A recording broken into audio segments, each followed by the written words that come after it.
Maka apabila bintang-bintang itu tumisat, dihapuskan cahayanya,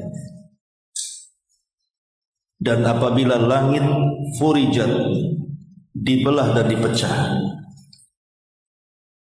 dan apabila gunung-gunung nusifat, dihancur-hancurkan, dan apabila rasul-rasul telah ditetapkan waktunya, niscaya dikatakan kepada mereka, sampai hari apakah ditangguhkan azab kepada orang kafir itu? Sampai hari keputusan. Tahukah kamu apa hari keputusan itu? Maka celakalah pada hari itu bagi para pendusta kebenaran. Ma'asyiral muslimat yang dimuliakan Allah Subhanahu wa taala, setelah Allah Subhanahu wa taala bersumpah dengan al-mursalat, maka kita masuk pada jawab daripada sumpah tadi. Bahwa sumpah-sumpah itu digunakan untuk menceritakan sebuah peristiwa yang sangat besar. Innama tu'aduna lawaqi. Sesungguhnya apa yang dijanjikan kepadamu pasti terjadi. Artinya kiamat itu pasti terjadi. Walaupun tidak diketahui kapan terjadinya, tetapi pasti terjadi. Makanya Nabi SAW ketika datang Arab Badui menemui Nabi dan mengatakan, kapan akan terjadinya kiamat wahai Rasul? Mata sah.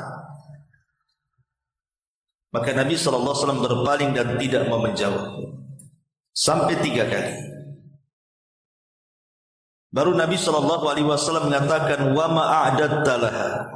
Engkau bertanya soal kiamat itu, apa yang kau telah siapkan untuk terjadinya? Maka sang Badui mengatakan, la syai'a ya Rasulullah. Aku tidak memiliki apapun persiapan.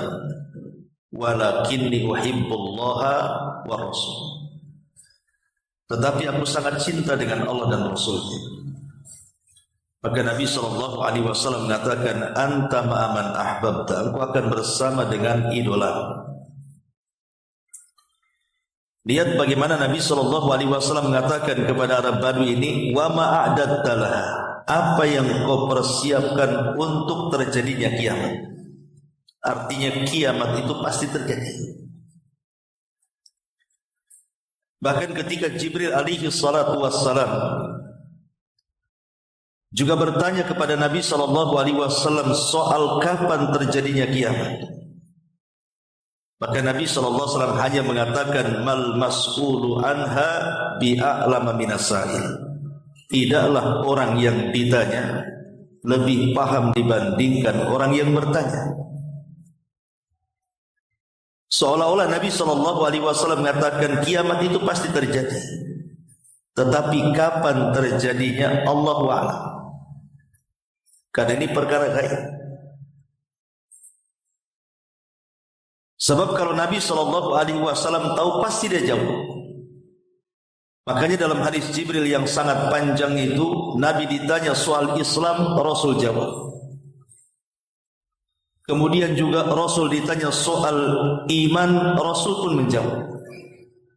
Kemudian Rasul ditanya soal ihsan, Rasul pun menjawab. Tapi ketika Nabi SAW ditanya soal kapan kiamat, Rasul tidak jawab.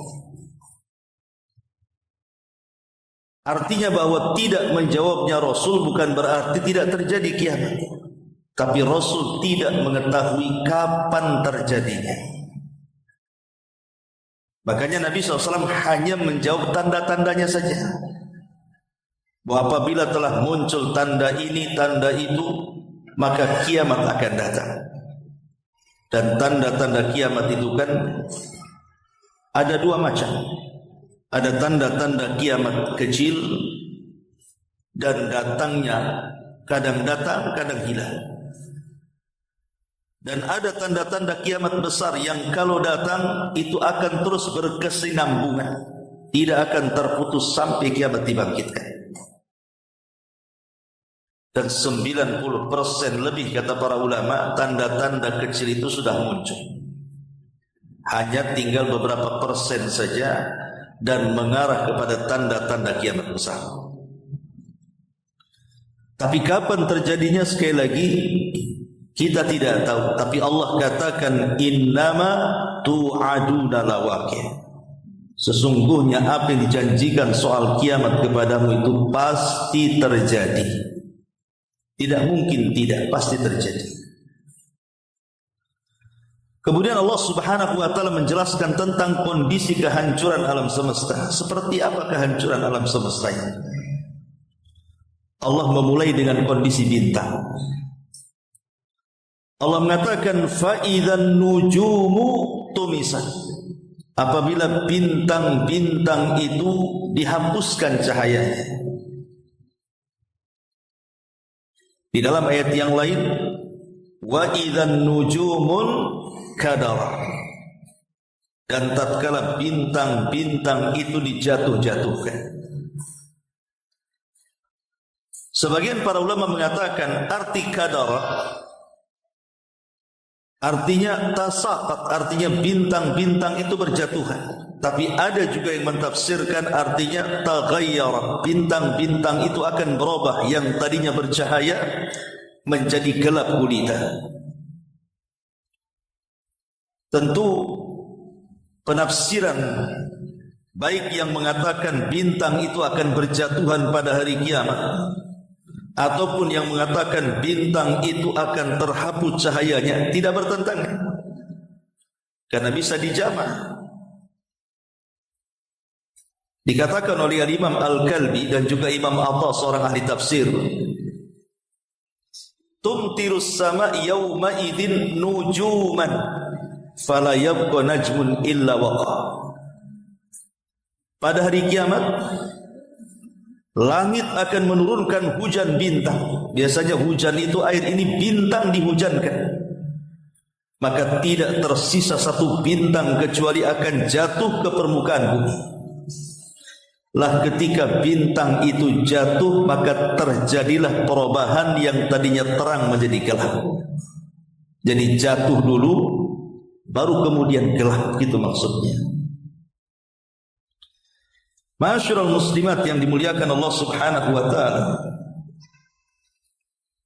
Dan kalau kita juga melihat bukan hanya bintang, bahkan matahari dan juga bulan pada hari kiamat itu keduanya akan digulung oleh Allah Subhanahu wa taala.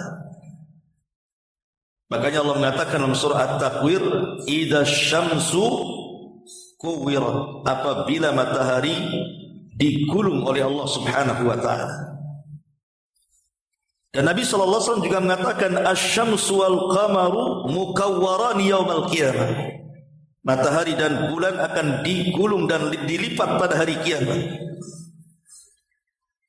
Ma'asyiral muslimat yang dimuliakan Allah Subhanahu wa taala. Sebagian ahli tafsir mengatakan bahwa kemana matahari dan bulan digulung ini, dan keduanya bagian daripada bintang. Maka berdasarkan hadis Nabi sallallahu alaihi wasallam bahwa matahari akan digulung pada hari kiamat itu dan akan dipendamkan ke dalam jahanam. Tentu dengan dua alasan. Kenapa matahari dan bulan itu dipendamkan ke dalam jahanam? Pertama, karena matahari dan bulan akan menjadi bahan bakar api neraka. Allah Subhanahu wa taala berfirman, innakum wa ma ta'buduna min dunillahi hasabu jahannam antum laha waridun law kana haula'i alihatun ma waraduha wa kullu fiha khalidun. Dalam surah Al-Anbiya 9899 Allah katakan, sungguh kalian dan apa yang kalian sembah selain daripada Allah Subhanahu wa taala adalah menjadi umpan-umpan neraka jahanam. Dan matahari dan bulan itu ada yang menyembah.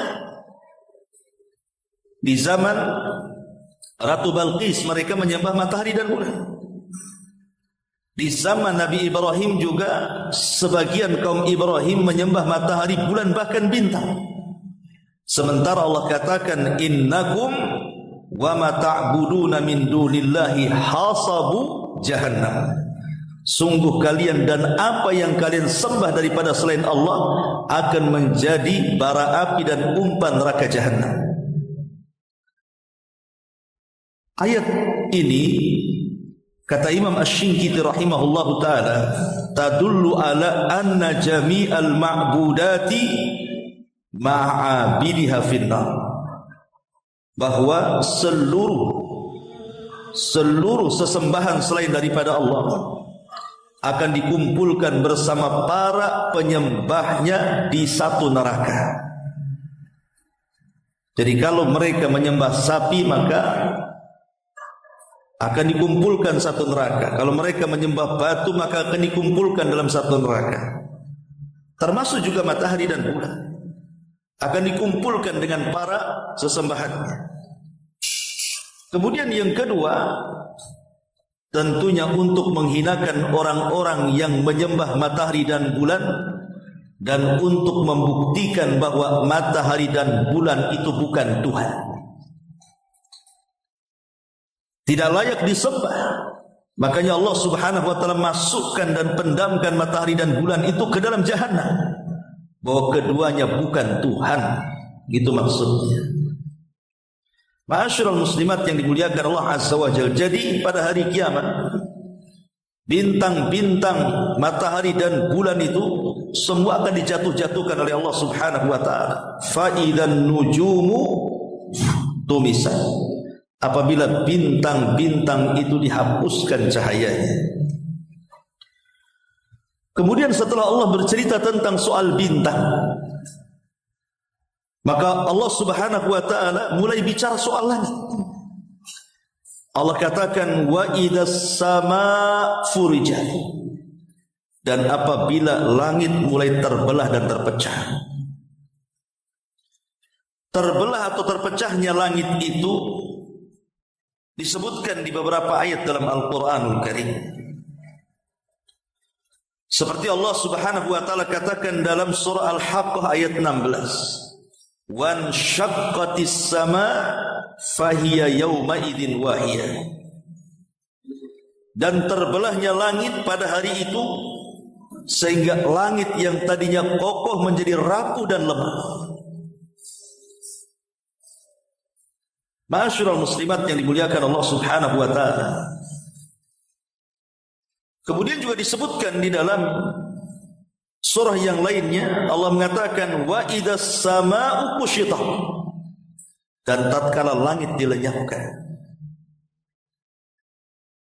Sehingga kemudian para ulama ketika berusaha untuk menggabungkan satu ayat dengan ayat yang lainnya, seperti namanya surah Al-Infitar. Surah Al-Infitar ini artinya terbelahnya langit. Kemudian surah Al-Insyiqaq juga menceritakan terbelahnya langit. Kemudian juga dalam Al-Quran surah Al-Anbiya ayat 104 juga bahwa langit itu akan digulung mana? Yauma natwis sama katayyi sijilil kutub. Ingat pada hari kiamat langit kami akan gulung seperti lembaran-lembaran buku. Makanya Allah juga mengatakan dalam surah Az-Zumar ayat 67, "Wa ma qadarullaha haqqa qadri wal ardu jami'an qabdatuhu yaumal qiyamah was samawat matwiyatun biyamini subhanahu wa ta'ala amma yusyrikun." Dan mereka tidak pernah mengagungkan Allah dengan sebenar-benar pengagungan. Padahal bumi dan seluruh langit dalam genggamannya pada hari kiamat seluruh bumi akan berada dalam genggamannya pada hari kiamat, termasuk juga langit akan dilipat dengan tangan kanannya. Maha suci Allah dan maha tinggi Dia dari apa yang mereka persekutukan. Jadi kalau kita gabungkan semua ayat, maka pada hari kiamat berawal daripada infitar. Langit itu akan terbelah, tapi tidak secara keseluruhan. Makanya ada surat namanya surah Al-Infitar. Kemudian setelah infitar terbelah, maka terjadi namanya Al-Insyiqaq. Ada juga surah Al-Insyiqaq dalam Quran, sudah kita bahas.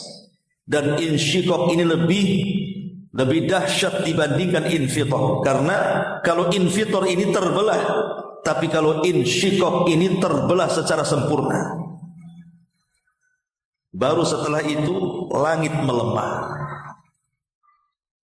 Sebagaimana surah Al-Haqqah ayat 16 tadi. Wan syaqqatis sama fahiya yawma idzin wahiyah. Dan ketika langit terbelah, maka pada hari itu langit menjadi lemah dan rapuh. Karena langit itu kan bangunan. Bangunan ini kalau tiang-tiangnya sudah mulai roboh, maka tentu akan lemah atapnya, pasti akan roboh juga. Padahal Allah mengatakan wa bainaina fawqakum sab'an shidada, dan kami bangun di atas kamu, maksudnya 7 lapis itu dengan sangat kokoh sekali. Tapi kalau sudah terpecah kemudian terbelah kemudian menjadi lemah, apa yang terjadi? Disinilah terjadi al-kasy yang dikatakan idas samaun kushitat, dan tatkala langit dilenyapkan. Berarti terbelah, kemudian terbelah hancur, kemudian lemah, kemudian lenyap. Kemana langit lenyap? Karena Allah subhanahu wa ta'ala menggulungnya tadi. Allah gulung di tangan kanan, dan juga bumi berada di genggamannya. Itulah kondisi langit pada hari kiamat. Setelah kemudian Allah subhanahu wa ta'ala menceritakan soal langit, maka Allah beralih kepada kondisi bumi, dimulai daripada gunung-gunungnya. Di sini Allah subhanahu wa ta'ala mengatakan wa idzal jibalu nusifat, apabila gunung-gunung itu dihancurkan.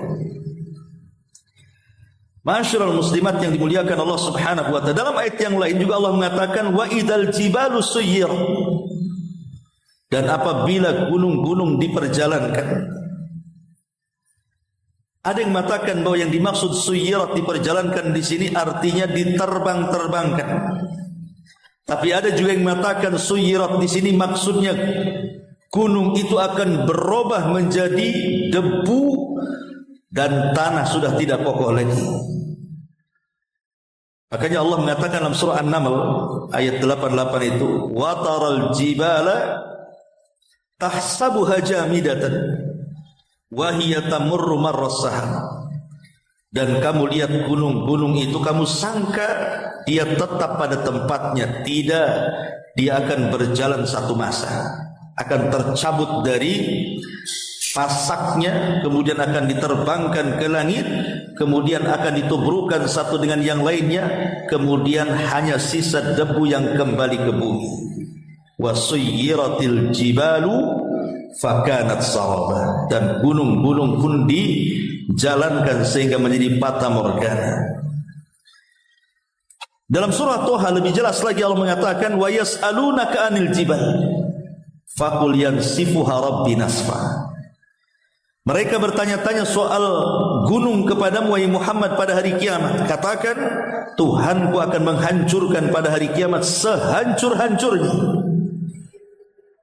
Makanya dalam surah Al-Waqiah juga Allah mengatakan ayat ke-5 dan ke-6-nya wa bussatil jibalu bassa fakanat habaan mumbatsan, dan gunung-gunung dihancurkan sehancur-hancurnya, maka jadilah dia seperti debu-debu yang berterbangan. Sama dengan disebutkan dalam surah Al-Qari'ah juga wa takunul jibalu kal'ihnil manfus, dan gunung-gunung itu seperti bulu yang dihambur-hamburkan. Kalau kita perhatikan gabungan ayat-ayat ini berarti kondisi gunung pada hari kiamat itu, pertama, Allah akan mencabut dari pasaknya. Kemudian setelah itu Allah terbangkan gunung itu ke langit. Kemudian setelah itu Allah Subhanahu wa taala hancurkan gunung itu di atas langit. Kemudian gunung-gunung yang kokoh itu menjadi debu yang tidak ada bekasnya dan akan kembali ke bumi, sehingga bumi sudah tidak ada lagi gunung dan bukit, semua rata. Kalau sekarang masih ada yang meninggi, ada yang merendah, ada bukit, ada gunung, ada lembah. Tapi nanti pada hari kiamat semua rata, tidak ada yang meninggi, tidak ada yang merendah. Ya, ini yang Allah katakan wal ardu muddat, dan ketika bumi itu dihamparkan sehampar-hamparnya. Inilah kondisi gunung pada hari kiamat yang Allah Subhanahu wa taala katakan di sini, wa idzal jibalu nusifat, dan apabila gunung-gunung itu dihancur leburkan. Tentu bukan hanya gunung-gunung saja yang ada di bumi itu. Di bumi juga ada lautan. Lalu bagaimana nasib lautan pada hari kiamat? Maka Allah Subhanahu wa taala mengatakan dalam surah Tur ayat 6, wal bahril masjur, dan demi lautan yang kelak pada hari kiamat akan dinyalakan. Lautan akan dinyalakan. Karena dalam firman Allah yang lainnya, wa idzal biharu sujjir, apabila lautan itu akan dinyalakan. Kalimat sujjirat ini sebagian ahli tafsir mengatakan maknanya ukidat. Ukidat itu dinyalakan api. Tapi ada juga yang mengartikan artinya muliat. Maksudnya penuh. Maksud penuh di sini artinya meluap dari lautan ke daratan. Karena dalam ilmu yang sudah kita pahami di sekolah-sekolah kan, bahwa bumi ini lebih banyak lautannya dibandingkan daratannya kan. Jadi kalau dibandingkan persen itu 2,5% atau 2/3%, 2/3 bumi ini kan semua lautan. Jadi daratan itu kan hanya sepertiganya saja.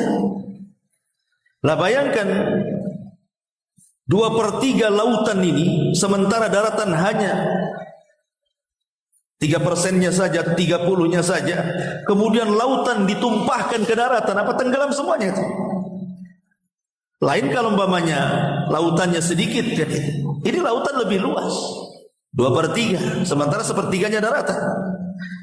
Makanya ada sebagian yang mengatakan maksudnya sujjirat di sini artinya muliat, artinya akan diluapkan dari dasar lautan, ditumpahkan ke bumi sehingga bumi penuh dengan lautan. Kemudian ada juga yang mengatakan dan lautan akan mengerti. Ma'asyiral muslimat yang dimuliakan Allah Azza wa Jalla, Ibnu Abbas radhiyallahu anhu berkata, uqidat fasara naran tadtarimu, lautan akan dinyalakan sehingga menjadi api yang bergejolak. Dalam tafsir yang lain maksudnya zahaba ma'uha falam yabqa fiha qatr.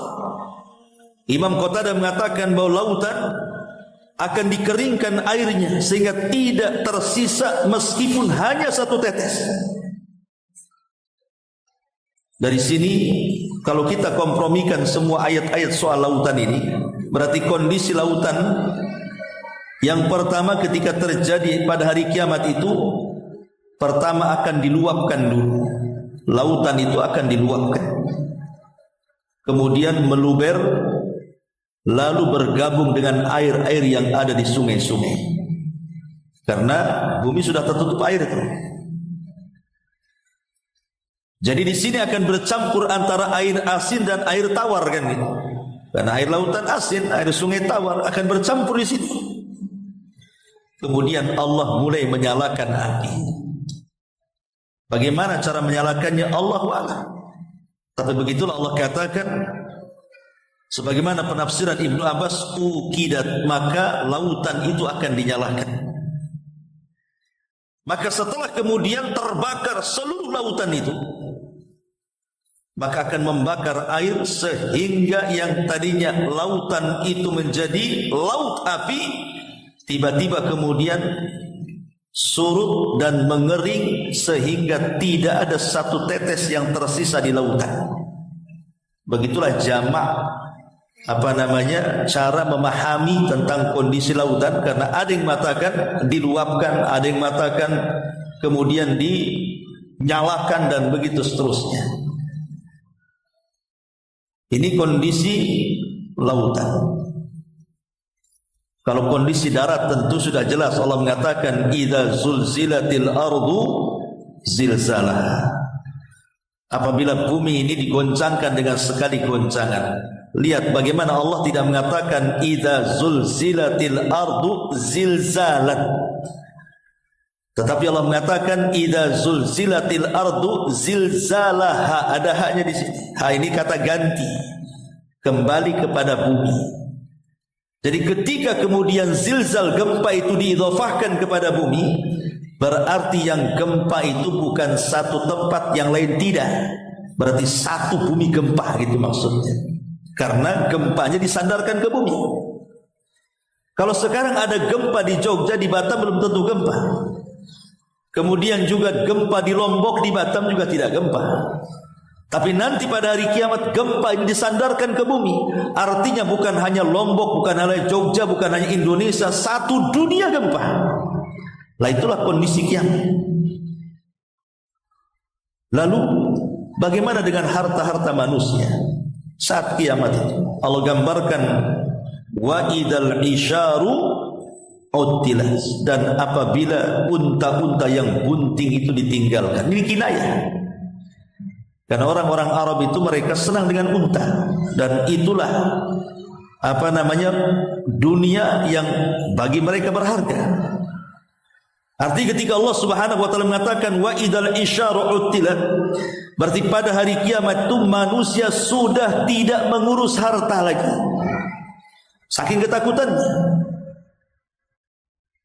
Karena pada hari kiamat itu semua akan hancur. Mungkin hari ini ibu melihat lautan yang sangat indah, membiru dan begitu seterusnya. Nanti pada hari kiamat, kemana keindahan lautan itu pergi? Tidak akan ada lagi. Hari ini kita melihat ketika purnama-purnamanya di langit, bintang yang bertebaran di atas langit sana. Mungkin indah kita lihat hari ini, tapi hari kiamat, kemana keindahan bintang itu? Sudah tidak ada lagi. Kita lihat gunung-gunung, bangunan bertingkat, hotel-hotel pencakar langit, bangunan-bangunan pencakar langit. Nanti pada hari kiamat lo nggak ada, kena gempa semua. Jadi pada hari itu nggak ada lagi peduli orang itu dengan kekayaan. Wa idal isyaru utilas. Itulah kondisi gambaran singkat yang disebutkan dalam surah Al-Mursalat. Baru kemudian beralih setelah terjadi kiamat yang luar biasa, baru beralih kepada hari setelah kiamat. Allah mengatakan di sini wa idar rusulu uqitat. Apabila rasul-rasul itu telah ditetapkan waktunya. Maksudnya apa? Maksudnya setelah kiamat ditetapkan, kemudian dihancurkan alam semesta dengan sehancur-hancurnya. Kemudian manusia mulai beralih dari kehidupan dunia kepada kehidupan akhirat. Mulailah manusia dibangkitkan pada hari itu oleh Allah Subhanahu wa taala dari setiap tulang ekor manusia. Setelah dibangkitkan, kemudian dikumpulkan. Di mana? Di padang mahsyar. Di sinilah Allah katakan wa idar rusulu uqitat. Ketika rasul-rasul, nabi-nabi itu sudah ditetapkan waktunya untuk dimintai pertanggungjawaban di hadapan Allah atas risalah yang disampaikan kepada umatnya. Nanti Nuh alaihi salatu wassalam itu akan dipanggil oleh Allah Subhanahu wa taala pada hari kiamat. Dan seluruh umat Nuh dipanggil tuh. Kemudian Allah katakan kepada Nuh, Nuh, sudahkah kau sampaikan risalahku kepada umat? Maka Nuh alaihi salatu wassalam mengatakan, sudah ya Rabb, sudah. Maka kemudian Allah subhanahu wa ta'ala katakan kepada umatnya Nuh alaihi salam, betul Nuh sudah menyampaikan risalah kepada kalian. Maka umat Nuh mengatakan, tidak ya Rabb, Nuh berdusta, dia tidak pernah menyampaikan risalahnya kepada kami. Maka Allah subhanahu wa ta'ala katakan, ya Nuh, lihat umatmu mengatakan engkau berdusta, engkau belum menyampaikan risalahku. Ada enggak saksi yang mendukungmu bahwa engkau menyampaikan risalahnya? Kata Nuh, ada. Kemudian Nabi Nuh alaihi salatu wassalam mengisyaratkan kepada kita, kepada umat Nabi sallallahu alaihi wasallam. Maka dari sini Allah subhanahu wa ta'ala katakan, fa kaifa idza ji'na min kulli ummatin bisyahid. Bagaimana kalau seandainya kalian akan datang kepada setiap umat menjadi saksi mereka? Jadi kita ini akan menjadi saksi kepada semua para nabi. Jadi ketika Nuh mengisyaratkan itulah saksiku, maksudnya disyaratkan kepada siapa? Umat Nabi, umat Rasul, umat Nabi kita Muhammad sallallahu alaihi wasallam. Maka kita semua akan dipanggil oleh Allah subhanahu wa ta'ala. Kemudian mengatakan, kalian mau bersaksi akan persaksian Nuh bahwa dia telah menyampaikan risalahku kepada umatnya. Maka serentak umat Islam, umat Muhammad sallallahu alaihi wasallam mengatakan, tentu ya Rabb, Nuh sudah menyampaikan risalahnya. Maka Allah mengatakan, bagaimana mungkin kalian bersaksi? Kalian tidak hidup di zaman Nabi Nuh. Bagaimana kalian tahu Nuh menyampaikan risalah? Kalian tidak hidup di zaman Nabi Nuh. Namanya saksi terus melihat. Kalau tidak melihat, macam mana akan jadi saksi? Tetapi kemudian umat Rasul pada hari kiamat mengatakan, ya Rabb, yang menyampaikan Nuh risalahmu kepada umat itu engkau sendiri. Di dalam Al-Quranul Karim, makanya adalah surah Nuh. Ya, kami tidak bersaksi, tidak pernah menyaksikan menyampaikan risalah, tapi engkau yang ngasih tahu kepada kami bahwa Nuh sudah menyampaikan risalahnya 1000 tahun dikurangi 50 tahun, 950 tahun. Maka Allah katakan, sadaqtum, benar kalian. Wa sadaqan Nuh wa kadzaba qaum. Ya, telah benar juga Nuh dan berdusta kaumnya. Kemudian setelah Nuh dipanggil lagi nabi-nabi yang lainnya beserta umatnya. Kemudian ditanya lagi dan kaumnya mengatakan, dusta nabi kami menyampaikan risalah. Kemudian Allah mengatakan, lihat, kaum mengatakan dusta, ada saksi, ada, disyaratkan lagi pada kita. Jadi setiap umat pada hari kiamat itu kita akan jadi saksi di situ. Ma'asyiral muslimat yang dimuliakan Allah Azza wa Jalla, sampai pada waktunya ketika kita sudah menjadi saksi kepada semua umat, giliran Nabi sallallahu alaihi wasallam menjadi saksi kepada kita. Fa kaifa idza ji'na min kulli ummatin bisyahid wa ji'na bika ala haula'i syahida. Dan engkau wahai Muhammad akan menjadi saksi bagi umat. Jadi kalau umatnya akan menjadi saksi bagi umat-umat sebelumnya, tapi Rasul kita akan menjadi saksi bagi kita. Apakah kita ini selama hidup di dunia betul-betul mengikuti syariat Nabi, betul-betul mengikuti sunnah Nabi, betul-betul mengikuti dan tunduk kepada Nabi atau tidak? Nanti Nabi SAW akan melihatnya. Dan ini khawatir. Makanya kata Hasan Al-Basri rahimahullahu ta'ala, ketika ada sebuah kaum, mereka mengklaim mencintai Nabi SAW, fabtalahumullahu bihadil ayat. Maka Allah uji mereka dengan ayat ini. Maksud ayat ini adalah, Qul in kuntum tuhibbunallaha fattabi'uni yuhibbukumullah. Katakan ya Muhammad, kalau kalian cinta kepada Allah, ikuti aku. Niscaya Allah akan cinta kepada kalian, bahkan lebih daripada itu, wa yaghfir lakum, dan Allah pun akan mengampuni dosa-dosa kalian. Alangkah celakanya orang-orang yang mengaku cinta kepada Rasul, tapi kenyataannya dia tidak pernah melaksanakan sunnah Rasul. Rasul akan menjadi saksi bagi kita. Dan ini detik-detik yang luar biasa. Makanya Allah mengatakan, wa idzar rusulu uqitat. Ingat, apabila Rasul sudah ditetapkan waktunya untuk berhadap-hadapan dengan umatnya. termasuk Nabi kita Muhammad, berhadapan dengan kita. Siapa yang betul-betul menjadi umatnya dan siapa yang hanya pengakuan saja menjadi umatnya. Makanya ketika Nabi SAW menunggu di telaganya, ketika hampir seluruh umatnya minum dari telaganya, tiba-tiba ada satu kelompok yang hendak masuk ke telaganya, diusir para malaikat. Kata Nabi SAW, ummati ummati, ya Rabb, itu umatku. Dan riwayat ashabi ashabi, itu sahabatku, biarkan mereka minum. Tapi Allah Subhanahu wa taala mengatakan, ya Muhammad, innaka la tadri ma ahdatsu ba'dak, innahum ghayyaru wa baddalu. Wahai Muhammad, kau tidak tahu apa yang terjadi sepeninggal. Mereka sudah merubah-rubah petunjukmu dan sudah mengambil di luar daripada tuntunan. Sebagian ahli tafsir mengatakan, dan ulama-ulama akidah, bahwa ada beberapa orang yang tidak mungkin masuk ke telaga Rasul dan tidak akan meminumnya. Pertama, orang yang murtad. Dia tidak akan minum dari telaga Rasul walaupun dia sempat jadi umat Nabi. Tapi karena dia murtad, maka dia bukan umat Nabi lagi. Yang kedua, munafik. Walaupun lisannya mengatakan asyhadu an la ilaha illallah wa anna muhammadar rasulullah, tapi hatinya dipenuhi dengan kekufuran. Makanya orang munafik tidak mungkin meminum dari telaga Nabi.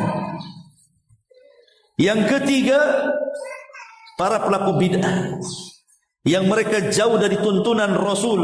Rasul perintahkan ini, kita pula buat itu.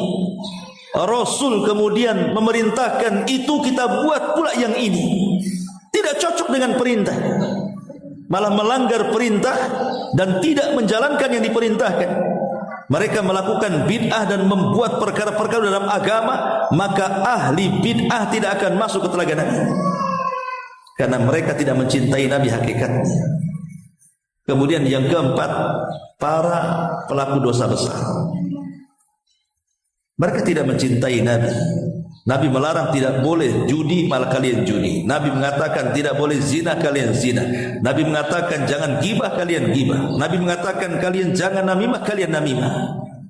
Orang-orang yang banyak melakukan dosa besar, maka dikhawatirkan tidak meminum telaga Nabi SAW. Wa idar rusulu uqitat liyaumin ujjilan. Niscaya dikatakan kepada mereka, sampai hari apakah ditangguhkan azab itu bagi orang-orang kafir. Maka Allah mengatakan sampai hari keputusan, hari yaumul fasl, hari pengadilan. Jadi nanti pada hari kiamat manusia akan dikumpulkan dan akan diadili Allah seadil-adilnya. Subhanallah, satu per satu manusia akan diadili. Jangan berpikir bagaimana mengadili satu per satu. Satu kota Batam bisa antri, belum lagi satu dunia, belum lagi orang yang pertama hidup sampai yang terakhir mati. Cemana Allah mengadili satu persatu? Innallaha sari'ul hisab. Allah itu sungguh cepat hisabnya. Tidak sampai setengah hari kaum muslimin sudah selesai dihisab. Ya. Jadi hari keputusan itu akan ada. Disinilah tersingkap semua kezaliman, semua maksiat yang pernah kita lakukan. Tersingkap banyak aib di hadapan Allah Subhanahu wa taala. Ketika di dunia boleh jadi orang bermaksiat itu dia tutup-tutupi aibnya, tapi pada hari kiamat Allah singkap aibnya. Makanya kenapa Rasul sangat mengkhawatirkan orang-orang yang suka menyingkap-nyingkap aib orang, Allah singkap aib dia pada hari kiamat. Rasul mengatakan, "Man kasyafa aurata akhi kasyafallahu auratahu yaumal qiyamah." Siapa yang menyingkap aurat saudaranya, aib saudaranya, dosa saudaranya, maka akan singkap aib dia pada hari kiamat di hadapan Allah. Tapi sebaliknya, man satara musliman satarahullahu yaumal qiyamah. Siapa yang menutup aib seorang muslim, Allah akan tutup aibnya pada hari kiamat. Termasuk orang-orang yang menceritakan aibnya sendiri, Allah sudah tutup baik-baik, dia ceritakan pula aibnya sendiri. Itulah mujahir. Orang mujahir tidak akan dimaafkan, akan dibongkar pada hari kiamat dosa-dosanya. Makanya Rasul mengatakan, kullu ummati mu'afan illal mujahirin. Setiap umatku dimaafkan kecuali orang-orang yang mujahir. Rasul, siapa mujahir itu? Kata Rasulullah SAW, orang yang malam hari dia berbuat dosa, kemudian dia tidur, Allah tutupi aibnya, orang nggak tahu. Di pagi hari dia cerita pula dosa malamnya. Dia di siang hari melakukan dosa, Allah tutup tuh aibnya sampai malam. Di malam hari pula cerita dosa siangnya. Orang ini tidak akan diampuni oleh Allah, dibongkar aibnya pada hari kiamat. Termasuk para pengkhianat akan diberikan bendera dan dia mengatakan inilah orang yang berkhianat. Termasuk orang-orang yang sombong di dunia, Allah kecilkan tuh badannya di akhirat. Allah tampakkan bagaimana ketika dulu merasa sombong besar di hadapan manusia, di akhirat Allah kecilkan pula badannya. Yuhsyarun nas yaumal qiyamah, yuhsyarul mutakabbiruna yaumal qiyamah amsaladzar fi suratir rijal, kata Rasul. Orang-orang yang sombong itu, maka mereka akan dikecilkan, lihat aibnya ditampakkan. Ya boleh di dunia Anda besar, tapi di akhirat Anda kecil. Termasuk juga orang-orang yang suka berdusta, yang terus berdusta, hatta yuktaba indallahi kadzdzaba, sampai nanti pada hari kiamat dicap di dahinya dia kadzdzab, pendusta. Jadi banyak dosa akan disingkap, dosa-dosanya orang-orang munafik yang di dunia menampakkan keislaman, hatinya menyembunyikan kufuran, semua akan disingkap pada hari itu. Jadi banyak dosa-dosa yang akan disingkap di peradilan Allah Subhanahu wa taala. Dan ingat, di dunia banyak kantor-kantor pengadilan, tapi belum tentu dapat keadilan. Tapi di akhirat pasti kita akan dapat keadilan yang sesungguhnya, karena Allah yang langsung mengadili satu persatu. Liyaumil fasl, pada hari di mana Allah akan memutuskan perkara hamba-hambanya. Kemudian Allah mengatakan, wa ma adraka ma yaumul fasl. Tahukah kamu apa hari keputusan ini? Tidak perlu dijawab karena ini sudah paham semuanya. Tapi Allah katakan, wailun yauma idzin lil mukadzibin. Celaka pada hari itu bagi para pendusta. Di sini Allah mengulang, nanti kalau ibu baca surah Al-Mursalat itu, Allah mengulang kalimat wailun yauma idzil mukadzibin berapa kali? 10 kali. Nanti akan terulang-ulang. Wailun yauma idzil mukadzibin, wailun yauma idzil mukadzibin. Allah ulang 10 kali. Kenapa? Ada apa diulang-ulang sampai 10 kali? Karena ini bukan kebiasaan Allah mengulang-ulang ayat dalam surat. Ada yang terulang-ulang tapi tidak sebanyak ini maksudnya. Bukan kebiasaan Allah mengulang-ulang ayat sampai 10 kali dalam satu surat itu. Menunjukkan ada apa di sini kan? Al-Imam Al-Qurtubi rahimahullah telah mengatakan bahwa mengulang-ulang ayat ini berkali-kali karena banyak hal di mana orang-orang musyrik Arab itu terlalu mendustakan agama. Karena mereka saking mendustakannya soal hari kebangkitan, soal ada kehidupan setelah kematian, soal ada keputusan dan juga hisab dan yang lainnya. Makanya Allah ulang-ulang. Karena orang-orang musyrik itu, kata Qurtubi, Imam Al-Qurtubi, mereka teramat sangat mendustakan hari kebangkitan. Makanya Allah ulang-ulang. Karena mereka mendustakan. Lah karena saking banyaknya orang-orang musyrik itu mendustakan tentang hari akhir, makanya Allah pun perbanyak kalimat wailun yauma idzin lil mukadzibin. Celaka pada hari itu bagi para pendusta akan hari kehidupan setelah kematian dan balasan setelah kematian manusia. Nah, di antara penjelasan dari para ulama tafsir, berarti kalau kita simpulkan semuanya, hari kiamat itu pasti terjadi. Adapun kejadiannya kapan, wallahu a'lam. Tapi yang jelas bahwa sebelum kiamat itu terjadi dimulai dengan tanda-tanda kiamat kecil, kemudian tanda-tanda kiamat besar. Dimulai dengan munculnya Dajjal, kemudian turunnya Isa bin Maryam, kemudian keluarnya atau hancurnya benteng Ya'juj wa Ma'juj.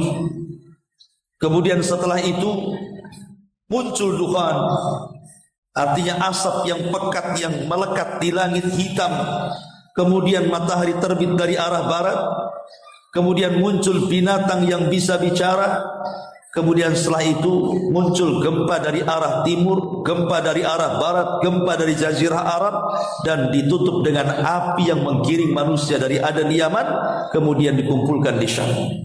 Baru terjadi kiamat besar, di mana langit mulainya dipecahkan, kemudian dibelah secara sempurna, kemudian dilenyapkan karena digulung oleh Allah Subhanahu wa taala.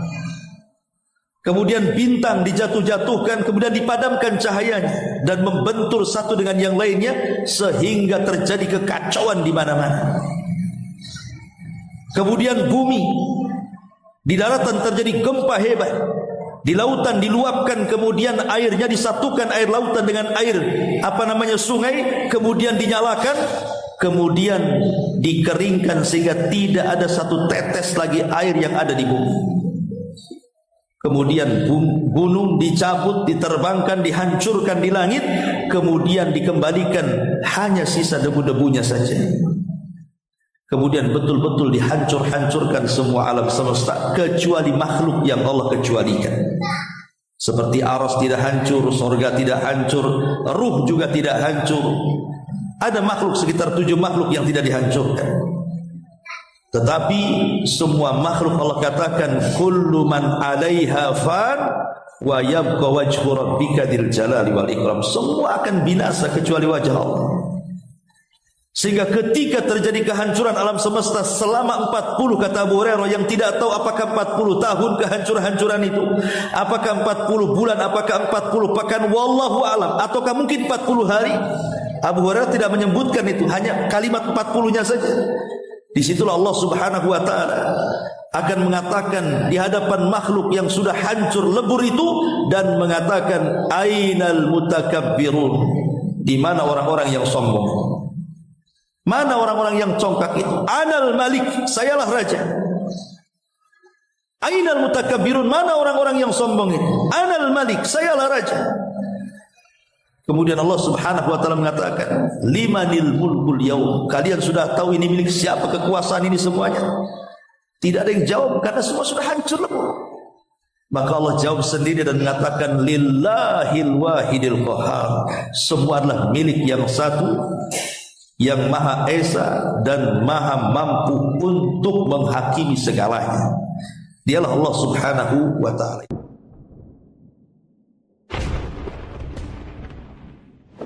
Pada hari ketika tiupan pertama mengguncangkan alam semesta,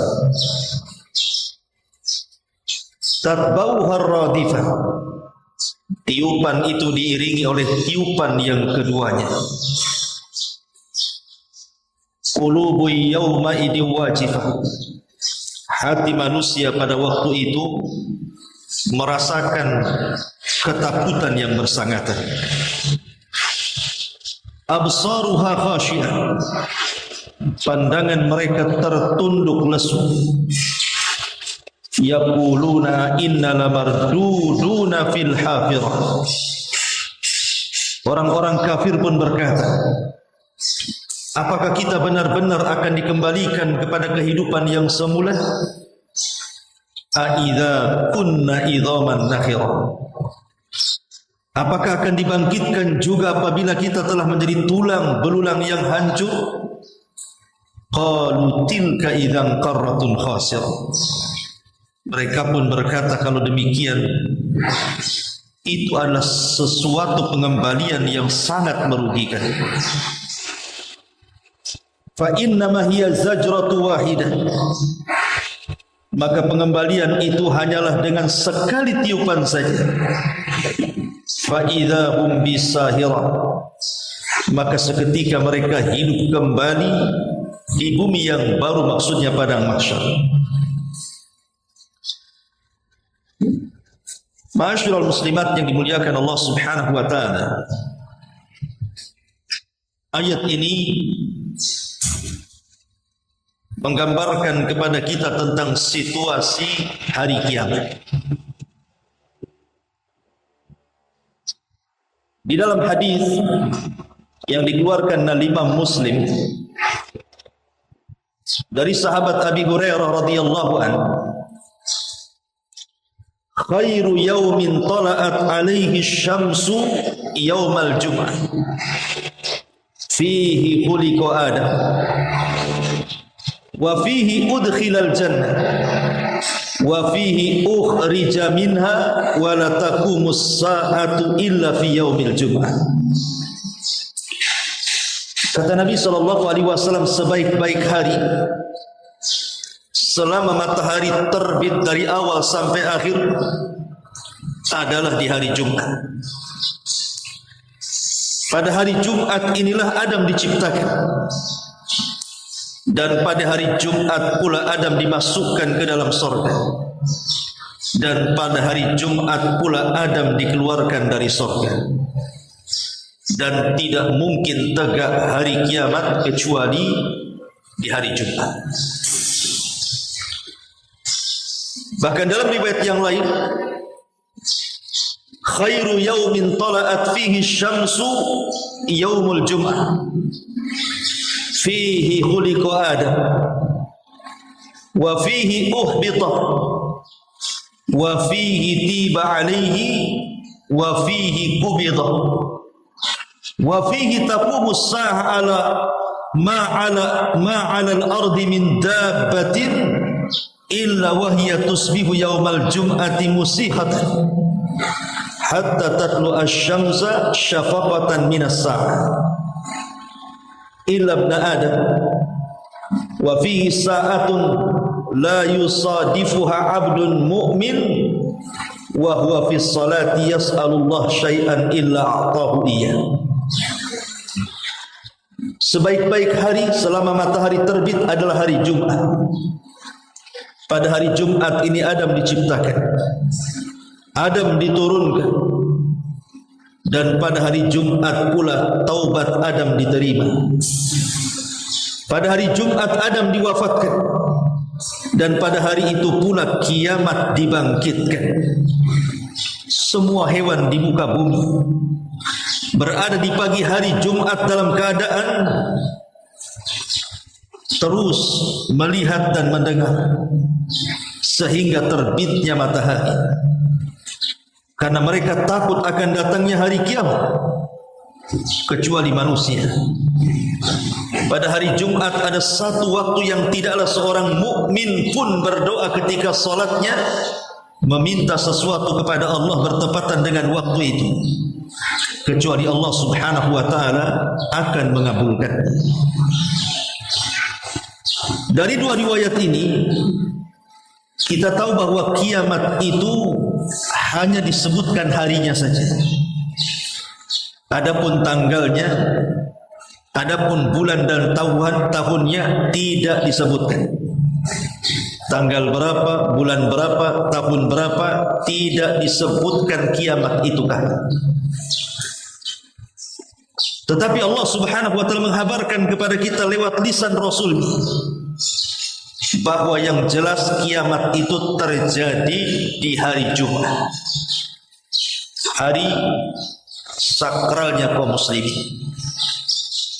Yang ajaib adalah semua binatang mereka akan merasakan datangnya kiamat.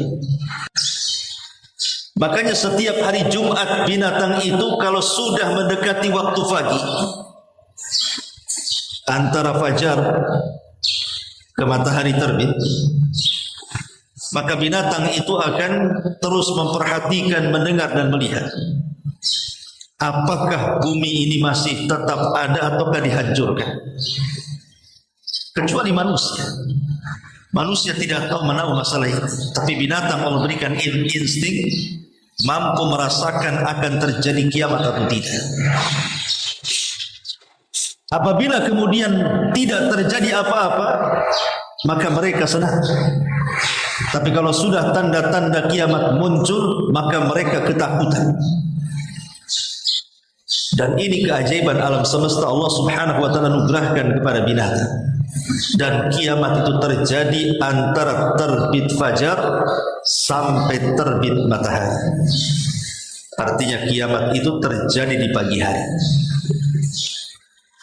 Ma'asyiral muslimin, muslimat yang dimuliakan Allah Subhanahu wa taala. Disebutkan di dalam beberapa ayat dalam Al-Qur'anul Karim, wa yawma yanfukhu fis suri fafazi'a man fis samawati wa man fil ardi illa man syaa Allah wa kullu atauhu dakhil. Dan ingatlah hari ketika ditiupkan sangkakala, maka terkejutlah segala yang ada di langit dan segala yang ada di bumi, kecuali sesiapa yang Allah kehendaki. Dan mereka semua datang menghadap Allah dengan merendahkan. An-Naml ayat 87. Kemudian dalam surah Az-Zumar ayat 68-nya Allah katakan, wa nufikha fis suri fasa'iqa man fis samawati wa man fil ard illa man syaa Allah summa nufikha fihi ukhra fa idza qiyamun yanzurun. Dan tiuplah sangkakala, maka matilah sesiapa yang ada di langit dan sesiapa yang ada di bumi, kecuali siapa yang dikehendaki Allah. Kemudian ditiup sangkakala itu sekali lagi, maka tiba-tiba mereka berdiri menunggu putusan Allah masing-masing. Dan dalam surah Yasin ayat 51 Allah mengatakan, wa nufikha fis suri fa idzahum minal ajdasi ila rabbihim yansilun. Dan ditiuplah sangkakala itu, maka tiba-tiba mereka keluar dengan segera dan cepat dari kubur-kubur mereka menuju kepada Tuhan mereka. Dari 3 ayat ini, An-Naml 87, Az-Zumar 68 dan Yasin 51, bisa kita simpulkan bahwa sangkakala yang akan ditiup Israfil itu 2 kali. Walaupun ada yang berpendapat 3 kali. Tiupan yang pertama disebut dengan tiupan kejutan dan kematian. Itulah yang disebut yauma tarjufu rajifah. Tiupan kejutan dan tiupan kematian. Adapun tiupan yang kedua adalah tiupan kebangkitan. Itulah yang dikatakan di sini tatba'uha radifah. Jadi yauma tarjufur rajifah, tiupan sangkakala pertama, tatba'uha radifah itu tiupan sangkakala kedua. Ma'asyiral musliman yang dimuliakan Allah Subhanahu wa taala. Orang yang pertama kali mendengar tiupan sangkakala adalah rajulun yalutu haudah. Seorang laki-laki yang sedang berbenah telaga tempat minum untanya. Kolam tempat minum untanya, saat dia berbenah memperbaiki kolam itu, tiba-tiba kemudian dia mendengar tiupan sangkakala, maka orang inilah yang pertama pingsan kemudian mati. Kemudian disusul 2 orang yang sedang jual beli pakaian. Apabila sudah selesai mereka melakukan akad dan pakaian pun atau kain itu pun akan diberikan, maka tiba-tiba keduanya mendengar tiupan sangkakala, keduanya pun pingsan kemudian mati. Baru kemudian orang yang sedang minum, belum sampai minuman itu di mulutnya, tiba-tiba dia mendengar suara tiupan sangkakala, dia pun terkejut kemudian dia mati. Kemudian disusul oleh manusia-manusia yang lain. Ma'asyiral muslimat yang dimuliakan Allah Subhanahu wa taala, kiamat ini tidak mungkin menyentuh orang-orang yang beriman. Kiamat pertama, tiupan sangkakala pertama, atau hari kehancuran alam semesta tidak akan menyentuh orang-orang yang beriman. Yang akan merasakan kiamat itu hanya orang-orang kafir saja. Karena sebelum terjadinya tiupan sangkakala pertama, maka Allah Subhanahu wa taala akan kirimkan angin sepoi-sepoi yang berasa dingin rasanya kemudian menyentuh setiap ketiak yang memiliki sebiji zarah dari keimanan. Angin itulah yang menjemput nyawa-nyawa mereka, sehingga tidak ada yang hidup kecuali orang kafir. Saat itulah Ka'bah sudah tidak ada lagi orang yang berangkat haji. Bahkan Ka'bah dihancurkan oleh seorang laki-laki namanya Dzulsuwaikatain. Kemudian Al-Quran diangkat dalam satu malam, sehingga Al-Quran hilang dalam catatan-catatan mushaf dan hilang di dalam dada-dada para penghafal. Kemudian juga sudah tidak ada lagi orang yang mengucapkan kalimat la ilaha illallah. Maka tidak ada yang hidup kecuali orang kafir di situ. Ketika orang-orang kafir mereka hidup layaknya manusia hidup di dunia, disinilah Nabi SAW mengatakan la taqumus sa'a illa ala syiraril khalqi. Tidak mungkin tegak hari kiamat kecuali kepada orang yang paling buruk yang hidup di permukaan bumi. Ma'asyiral muslimat yang dimuliakan Allah Subhanahu wa taala. Di zaman Nabi ada Arab Badui bertanya soal kiamat. Ya Rasulullah, mata sa'ah. Rasul, kira-kira kiamat itu kapan ya? Nabi tidak menjawab. Kemudian orang Badui ini bertanya lagi, Rasul, mata sa'ah, kapan kiamat? Tapi Rasul tidak mau menjawab. Sampai 3 kali. Setelah 3 kali baru Nabi SAW mengatakan, Anda ini bertanya soal kiamat dari tadi. Wa ma'adatta laha, apa yang kau siapkan kalau memang kiamat itu betul-betul terjadi? Rasul balik bertanya, apa yang kau siapkan dari tadi? Tanya kiamat terus. Maka Arab Badui mengatakan, la syai'a ya Rasulullah, aku tidak memiliki persiapan, walakinni uhibbullaha wa rasul, tapi aku cinta dengan Allah dan Rasul.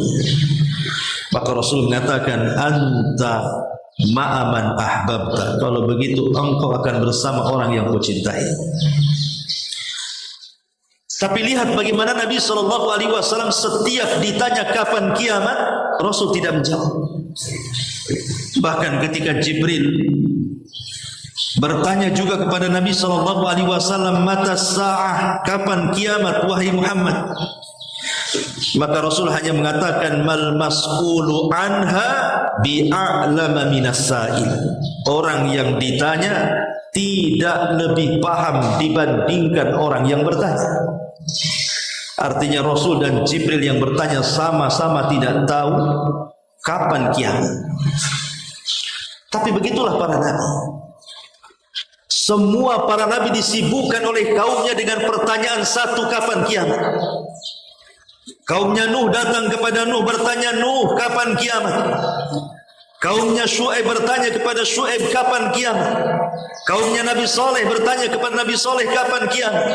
Kaumnya Nabi Ibrahim datang kepada Ibrahim, kapan kiamat? Seluruh para nabi disibukkan dengan pertanyaan kapan kiamat. Termasuk Nabi kita Muhammad sallallahu alaihi wasallam pun tidak lepas disibukkan dengan pertanyaan kapan kiamat. Sampai kepada Jibril bertanya kepada Rasul soal kiamat. Ketika Jibril bertanya soal Islam, Rasul jawab. Ketika Jibril bertanya soal iman, Rasul menjawabnya. Ketika Jibril bertanya soal ihsan, Rasul menjawabnya. Tapi ketika Rasul ditanya soal kiamat, Rasul tidak menjawabnya. Rasul hanya menjawab tanda-tandanya saja. Menunjukkan apa? Kiamat itu rahasia Allah Subhanahu wa ta'ala. Kenapa Allah rahasiakan? Agar kita persiapan. Makanya Rasul mengatakan, wa ma'adatta laha, apa yang kau sudah siapkan untuk kiamat itu. Ma'asyiral muslimat yang dimuliakan Allah Subhanahu wa ta'ala,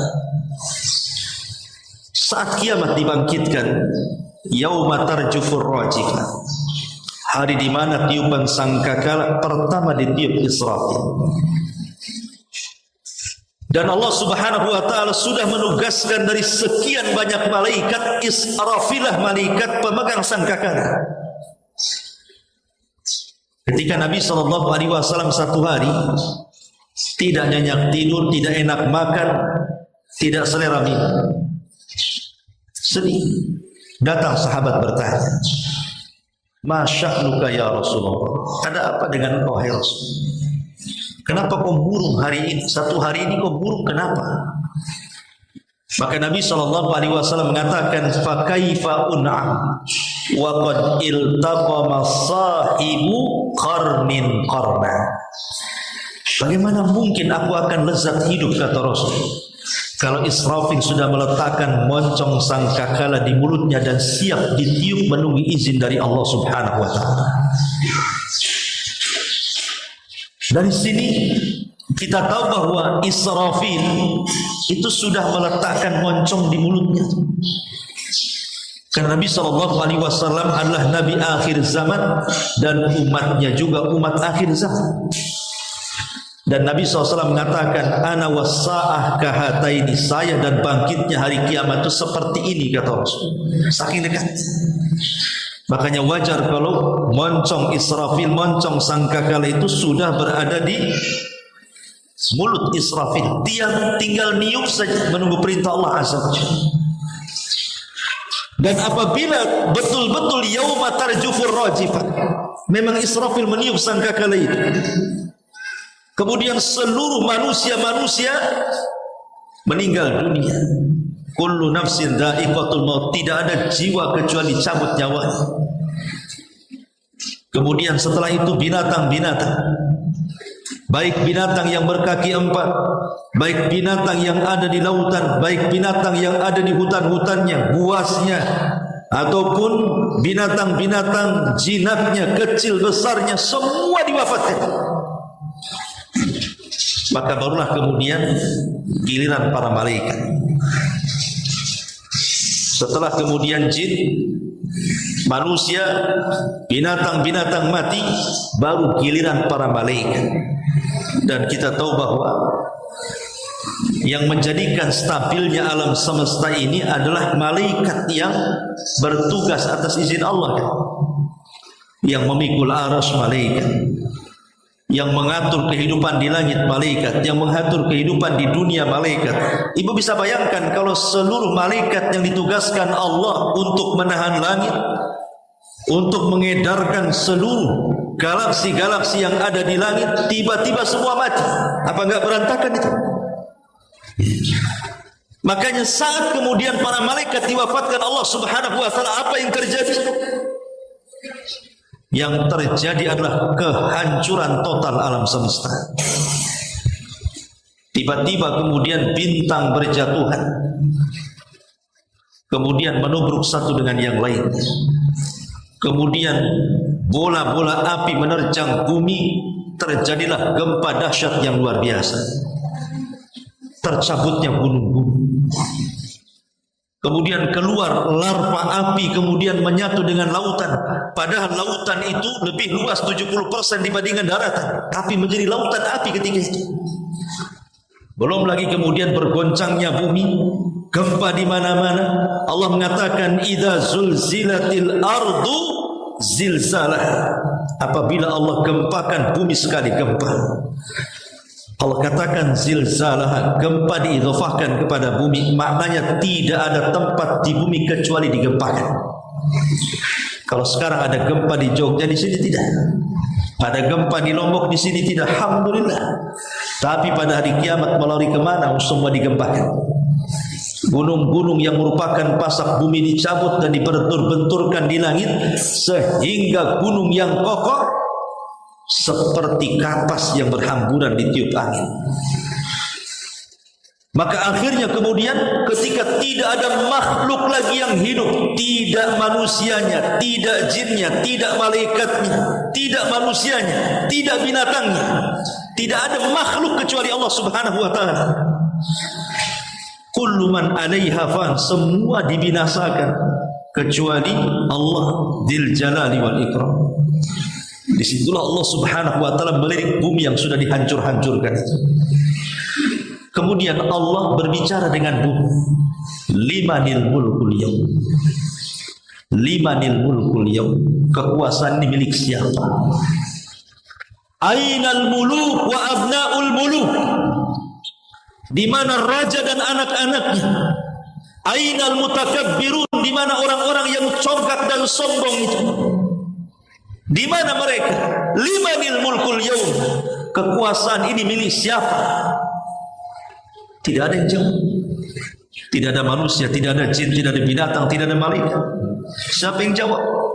Allah yang menjawab sendiri. Lillahil wahidil qahhar, kata Allah. Allah mengatakan semua kekuasaan ini lillah, hanya milik Allah. Wahidil qahhar, zat yang maha esa, yang maha perkasa. Maka ketika itu Allah subhanahu wa ta'ala membiarkan alam semesta ini selama 40. Tidak diketahui apakah 40 hari, ataukah 40 bulan, ataukah 40 tahun. Allah biarkan seperti itu, kehancuran yang merata di alam semesta. Ketika Abu Hurairah radhiyallahu anhu ditanya soal angka 40 itu, apakah 40 hari wahai Abu Hurairah? Kata Abu Hurairah, fa'abaitu, aku enggan menjawab. Apakah 40 bulan wahai Abu Hurairah? Fa'abaitu, kata Abu Hurairah, aku enggan menjawab. Apakah 40 tahun wahai Abu Hurairah? Fa'abaitu, kata Abu Hurairah, aku enggan menjawab. Yang jelas aku mendengar Rasul di angka 40. Itulah jeda antara tiupan pertama ke tiupan yang kedua. Bisa 40 hari, bisa 40 bulan, bisa juga 40 tahun. Wallahu a'lam. Tetapi kalau sudah lewat 40, disitulah yang pertama kali Allah subhanahu wa ta'ala bangkitkanlah Israfil, karena dia harus meniup sangkakala yang kedua. Tatba'uha radifah. Apa yang terjadi? Itulah yang difirmankan Allah subhanahu wa ta'ala tadi, di mana Allah subhanahu wa ta'ala mengatakan wa nufikha fis suri fa idzahum minal ajdasi ila rabbihim yansir. Dan ditiuplah sangkakala, maka tiba-tiba mereka keluar dengan bersegera dari kuburan mereka menuju Tuhan mereka untuk mempertanggungjawabkan semua perbuatan mereka di dunia. Ketika manusia mulai dibangkitkan dan bumi tempat dibangkitkan sudah bukan bumi yang kita pijak. Yauma tubaddalul ard ghairal ardi. Pada hari kami ganti bumi dengan bumi yang baru. Bukan bumi yang kita pijak dilenyapkan kemudian Allah ciptakan bumi yang baru, tidak. Tetap bumi ini juga yang dipijak kita, bumi padang mahsyar itu. Dan bumi padang mahsyar itu dimulai daripada Syam, Palestina. Disitulah ardul mahsyar. Sebelum kiamat manusia dikumpulkan di situ, dan setelah kiamat juga manusia dikumpulkan di situ. Ardul mahsyar wal mansyar. Bumi manusia dikumpulkan dan bumi manusia dibangkitkan juga di situ. Maka bumi ini dirubah bentuknya oleh Allah subhanahu wa ta'ala sehingga warnanya putih bersih seperti tepung, seolah-olah tidak ada orang yang menginjak dosa di atasnya. Disitulah Allah subhanahu wa ta'ala perintahkan hujan. Kemudian dengan hujan itulah maka akan mengenai setiap tulang ekor manusia. Dari situlah Allah bangkitkan seluruh manusia sejak zaman Nabi Adam sampai yang terakhir mati. Dari tulang ekor yang kadang tidak bisa dilihat kecuali dengan alat. Tetapi tulang itu tidak mungkin hancur. Sehebat apapun alam semesta dihancur-hancurkan Allah, tulang ekor sejak zaman Nabi Adam sampai yang terakhir mati tidak Allah hancurkan. Walaupun mungkin bisa dilihat, hanya bisa lewat alat-alat. Bahkan boleh jadi mungkin kalau dengan kasat mata tidak bisa dilihat. Tapi rupanya dari situ Allah bangkitkan kita semua, dari setiap tulang ekor kita. Dan itu satu di antara 7 makhluk saat kiamat tidak dihancurkan Allah Azza wa Jalla.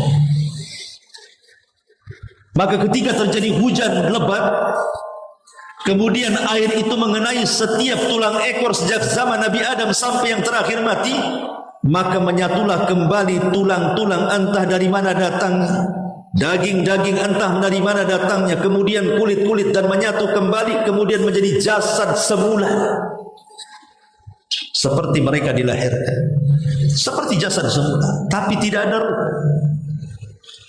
Kemudian setelah mereka menjadi jasad, maka Allah Subhanahu wa taala firmankan, wa alqat ma fiha wa takhallat. Maka kami keluarkan beban-beban isi bumi, dilempar ke permukaan. Jadi jasad sebanyak itu dilempar ke permukaan dan berada di atas bumi padang mahsyar sejak zaman Adam sampai terakhir nanti. Ma'asyiral muslimat yang dimuliakan Allah Subhanahu wa taala, apa yang terjadi?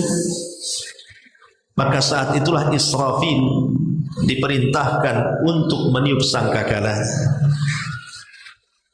Ketika ditiup itulah maka ruh yang berada di Iliyin, ruhnya orang-orang yang beriman, melesat semuanya. Dan ruhnya orang-orang kafir yang ada di Sijin, di bawah intip bumi yang paling dasar, melesat semua ke permukaan. Dan mereka tidak ada yang tertukar antara ruh yang dan jasad sejak Adam sampai terakhir mati. Ruh tahu di mana tempatnya. Maka ketika semua manusia sudah hidup, dan Allah mengatakan, wa idzan nufusu zuwizat, ketika ruh disatukan dengan jasadnya, maka yang pertama kali siuman adalah Nabi sallallahu alaihi wasallam. Ana awwal man yanshaqqu fihi al-qabr. Sayalah orang yang pertama kali dibelah kuburannya. Artinya saya yang pertama kali dibangkitkan, kata Rasul. Kemudian aku melihat Nabi Musa sedang bersandar, sehingga aku tahu apakah aku lebih dulu dibandingkan dia.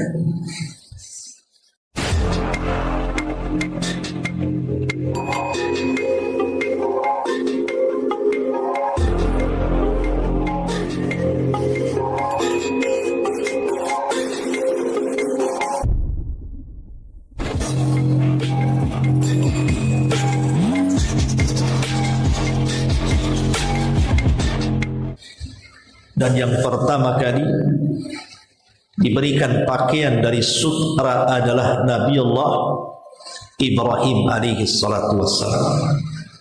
Karena dia orang yang pertama kali membuka bajunya di dunia dalam rangka fisabilillah saat dibakar di depan Namrud. Ibrahim dibuka pakaiannya, kemudian dilempar ke dalam api.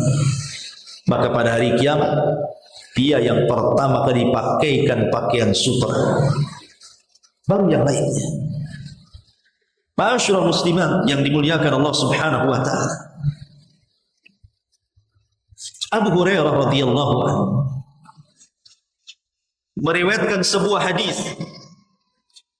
bahwa manusia pada hari kiamat akan dikumpulkan menjadi 3 kelompok.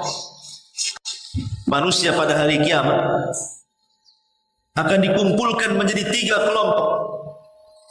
Kelompok yang pertama musyatun, orang-orang yang berjalan. Kelompok yang kedua rukbanun, orang-orang yang berkendaraan. Dan kelompok yang ketiga wasimfun ala wujuhi, orang yang berjalan dengan kepalanya dan kakinya di atas.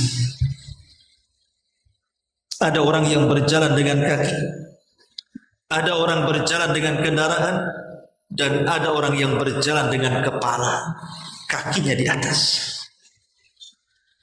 Sehingga Nabi SAW ditanya, ya Rasulullah, kaifa yamshuna ala wujuhi? Bagaimana mereka bisa berjalan dengan wajah-wajah mereka, dengan kepala mereka? Bukan dengan tangan, wajahnya berjalan, diseret dengan wajahnya. Seperti kita lihat cacing yang menyeret badannya tanpa kaki, begitulah dia berjalan dengan wajahnya diseret kakinya di atas. Sehingga Rasul ditanya, kok bisa ya Rasulullah, kok ada orang yang berjalan di atas wajah-wajah mereka ini? Maka Nabi SAW mengatakan, innal ladzi amsyakum ala arjulihim qadirun ala an yamsyiakum ala wujuhihim. Zat yang telah memperjalankan engkau di dunia dengan kedua kaki, dia sanggup juga di akhirat memperjalankan manusia dengan wajah mereka. Itulah jawaban Nabi SAW. Ma'asyiral muslimin, muslimat yang dimuliakan Allah Subhanahu wa taala. Ketika manusia dibangkitkan, Nabi SAW bersabda dari hadis Aisyah Ummul Mukminin radhiyallahu anha. Kata Aisyah radhiyallahu anha, yuhsyarun nas yaumal qiyamati khufatan uratan ghurlan wa fi riwayati buhman. Manusia akan dikumpulkan dan dibangkitkan dalam kondisi telanjang tanpa berpakaian, tanpa beralas kaki, khufatan tidak beralas kaki, kemudian uratan tanpa pakaian sehelai di badan, ghurlan dan kembali tidak dikhitan.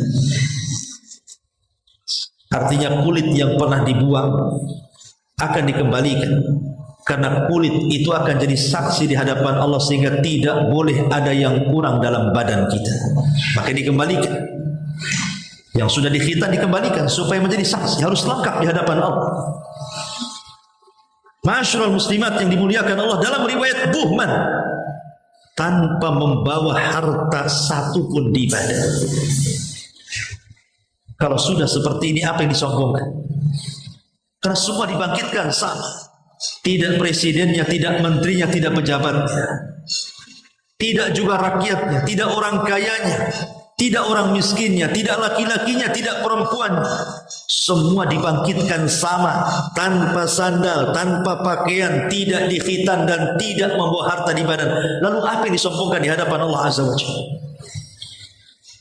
Sehingga Aisyah radhiyallahu anha yang memiliki sifat malu yang luar biasa bertanya kepada Nabi SAW, ya Rasulullah, kalau semua orang telanjang nampak aurat satu dengan yang lainnya, malulah kami wanita. Aurat kami akan dipandang oleh laki-laki. Tapi Nabi SAW mengatakan, ya Aisyah, al-amru yawma idin syadid. Perkaranya tidak bisa kau bayangkan, wahai Aisyah. Perkaranya dahsyat. Tak mungkin orang memandang satu dengan yang lain. Ma'asyiral muslimat yang dimuliakan Allah Subhanahu wa taala. Ketika manusia dibangkitkan pada hari kiamat, maka kondisi mereka seperti dua binatang yang disebutkan dalam Quran. Pertama, mereka seperti kal farashil mabthus, seperti laron yang berhamburan. Yang kedua, mereka kal jaradil muntashir, seperti belalang yang berterbangan. Apa bedanya? Apa bedanya dua kalimat ini? Kal farashil mabthus, seperti laron yang berhamburan, dan yang kedua kal jaradil muntashir, seperti belalang yang berterbangan. Ada sebagian ahli tafsir mengatakan, ada yang mengatakan dua-duanya sama untuk menunjukkan bahwa betapa bingungnya manusia saat dibangkitkan sehingga mereka harus lari ke sana, lari ke sini. Tapi ada yang membedakan.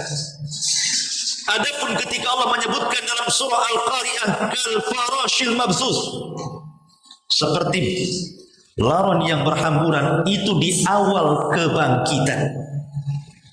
Jadi awal dibangkitkan manusia kondisinya seperti laron. Lihat laron. Laron itu kalau ada cahaya, maka semua akan terbang menuju cahaya dan mereka akan saling tubruk satu dengan yang lainnya tanpa peduli kawan-kawannya. Begitulah kondisinya. Yauma yafirrul mar'u min akhi wa ummihi wa abi wa sahibatihi wa bani likulli imri'in minhum yawma idzin sya'nun yughni. Orang lari dari kawannya, lari dari orang tuanya, lari dari pasangan-pasangannya, lari dari anaknya, semua sibuk memikirkan sendiri-sendiri. Ini di awal kebangkitan. Baru setelah manusia putus asa, ada yang jalan ke kanan, ke kiri, ke depan, ke belakang, ke selatan, ke utara, ke barat, ke timur. Tidak ada tujuan, karena padang mahsyar itu tidak ada maklam. Maksudnya tidak ada maklam itu tidak ada alamat. Kalau kita mau dari Nagoya, mau dari Jodo ke Nagoya, atau dari Nagoya ke Batam Center, atau Batam Center ke Batu Aji, atau Batu Aji ke Batu Besar, maka kita bisa melihat maklam kan di jalan-jalan itu. Ini arahnya ke sana, ini arahnya ke sini. Ada maklam, ada tanda. Tapi di padang mahsyar tidak ada tanda. Mau jalan ke mana? Rumah kita tidak tahu di mana kaplingnya. Sehingga mereka berhamburan ke sana kemari. Kecuali orang-orang yang beriman. Mereka tidak lari ke sana kemari. Mereka tidak seperti laron yang berhamburan. Tapi mereka dibangkitkan, tiba-tiba sudah berkumpul orang-orang dari keluarganya yang beriman yang sama ketika di dunia. Walladzina amanu wattaba'athum dzurriyyatuhum biimanin alhaqna bihim dzurriyyatahum. Dan orang-orang yang beriman, kemudian dia tularkan keimanannya kepada keluarga besarnya, maka pada hari kiamat mereka akan dibangkitkan di samping kiri kanannya, sudah berkumpul sesama keluarga yang beriman kepada Allah Azza wa Jalla. Ketika kemudian orang-orang kafir berhamburan dan mereka mengatakan, ya wailana man ba'athana min marqadina, duhai celaka, siapa yang membangkitkan kami di sini? Tapi orang-orang yang beriman dengan puas hati mengatakan, hadza ma wa'adar rahman wa sadaqal mursal. Inilah janji Ar-Rahman, Allah Subhanahu wa taala, sungguh amat sangat benar janji para utusan kepada kami. Maka setelah entah berapa lamanya, akhirnya kemudian mereka mendengar panggilan dari satu titik supaya mereka berkumpul di tempat itu. Maka semua manusia yang sudah kebingungan ke sana kemari mulai terarah harus kemana mereka menuju. Itulah yang disebut kal jaradil muntashir, seperti belalang saat terbang. Belalang beda dengan lalang. Kalau lalang terbang tidak ada aturan. Tapi kalau belalang terbang dengan koloninya, maka mereka ada aturan kemana harus mengarah. Ketika panggilan itu sudah mulai dipanggil, maka semua manusia sudah ada arah oleh Allah, disuruh ke situ, ke suara itu.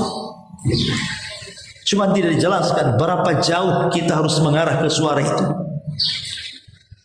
Karena masing-masing orang yang menuju ke suara itu macam-macam.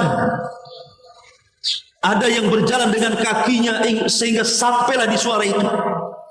Ada yang mengendarai dengan kendaraan, akhirnya cepatlah dia sampai ke suara itu. Ada yang berjalan dengan wajah sehingga harus merangkak sampai kepada suara itu. Bahkan Imam Ibnu Katsir rahimahullah ta'ala mengatakan bahwa man mata ala syai'in bu'itha ala syai'in. Siapa yang mati di atas sebuah kebiasaan, maka dia akan dibangkitkan sesuai dengan kebiasaan. Kalau kebiasaan di dunianya dia sombong congkak, merasa besar di hadapan Allah, merasa besar di hadapan manusia, nanti pada hari kiamat dikecilkan badannya. Yuhsyaruna al-mutakabbiruna yaumal qiyamati ka'amsalidz dzar, kata Rasul. Akan dikumpulkan orang-orang yang sombong pada hari kiamat seperti zar. Zar itu seperti semut kecil. Sementara dia harus berjalan ke tempat panggilan itu, dia harus tersiap-siap dengan orang yang besar-besar. Kapan sampainya? Ada orang yang kemudian dibangkitkan sementara tidak ada daging melekat di wajah. Mereka lah orang-orang yang ketika di dunia suka meminta-minta, tanpa ada alasan yang benar dia meminta-minta. Bahkan pada hari kiamat ada orang yang berjalan pincang seperti orang yang berpoligami dan tidak adil. Pincang jalan miring. Kapan sampai? Bahkan ada orang yang kemudian dibangkitkan oleh Allah Subhanahu wa taala sementara mereka berhamburan dengan darah, meminum racun, terlilit lehernya, boleh jadi saat kematiannya disebabkan karena bunuh diri dia. Tapi itu orang-orang yang berdosa. Maka orang-orang yang beriman pun sama. Ada yang ketika dibangkitkan tiba-tiba dia mengatakan labbaik Allahumma labbaik, karena saat di dunia dia mati sedang haji atau umrah. Ada yang dibangkitkan dibaca Al-Quran, karena ketika mati dia sedang membaca Quran. Ada yang dibangkitkan sedang berzikir lisannya, karena ketika dia mati di atas zikir kepada Allah Azza wa Jalla. Maka orang dibangkitkan itu sesuai dengan kematian. Dan ketika itu ma'asyiral muslimat yang dimuliakan Allah Subhanahu wa taala, kondisi manusia terbagi menjadi 5 kelompok. Manusia akan terbagi menjadi 5 kelompok. Yang pertama ashabul faqr. Siapa ashabul faqr? Orang-orang yang hidup di antara 2 nabi. Nabi pertama sudah hilang ajarannya, nabi kedua pula belum muncul pula ajarannya. Sehingga dia tidak mendapatkan ajaran nabi lama dan tidak mendapatkan ajaran nabi baru karena mati sebelum diutus. Tidak tahu syariat. Atau boleh juga dikiaskan orang-orang yang hidup dalam hutan belantara. Tidak ada ustaz, tidak ada kiai, tidak ada tuan guru, tidak ada syekh, tidak ada ulama yang masuk ke hutan untuk menyampaikan Islam. Mereka hanya tahu agama moyang mereka saja. Itulah ashabul faqr. Maka ashabul faqr akan dikumpulkan di Arasat, tempat yang sangat padang sekali. Kemudian mereka akan diuji oleh Allah Subhanahu wa taala dengan api. Siapa yang masuk ke dalam api itu, maka dia masuk ke dalam sorga. Dan siapa yang tidak mau masuk ke dalam api itu, Allah masukkan ke neraka. Apakah dikekalkan dalamnya? Wallahu a'lam. Kemudian yang kedua, selain ashabul faqr, mereka adalah orang-orang yang mati sebelum balik. Bayi-bayi. Boleh jadi mungkin baru lahir dia meninggal, baru usia 5 tahun dia meninggal. Seperti hari ini lihat bagaimana anak-anak kecil yang belum balik dibombardir di Palestina oleh Israel. Anak-anak kecil tidak berdosa, mereka harus mati. Bayangkan ibu-ibu mereka merasa rumah sakit itu tempat yang aman. Akhirnya anak-anak mereka dititipkan rumah sakit, tiba-tiba dibom pula rumah sakit itu. Bayangkan anak-anak kecil bergelimpangan nyawa. Dan pada hari kiamat, di mana mereka?